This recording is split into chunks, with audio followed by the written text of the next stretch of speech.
হয়েছে এবং সেই জেনোসাইডে 30 লক্ষ মানুষ শহীদ হয়েছে। আর পূর্ব পাকিস্তানের তৎকালীন 7.5 কোটি জনসংখ্যার মধ্যে নাকি 1 কোটি মানুষ ঘর বাড়ি ছেড়ে ভারতে আশ্রয় নিয়েছিল।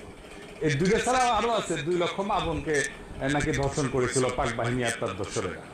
এবং এই সমস্ত অত্যাচার নির্যাতনের পরিণামে ভারত মানবিক কারণে আগায় আসছে তৎকালীন পূর্ব পাকিস্তানের সামরিক অভিযান চালায়, পাকিস্তানি সেনাবাহিনীকে পরাজিত কইরা আমাদের মুক্ত স্বাধীন কইরা দেয়।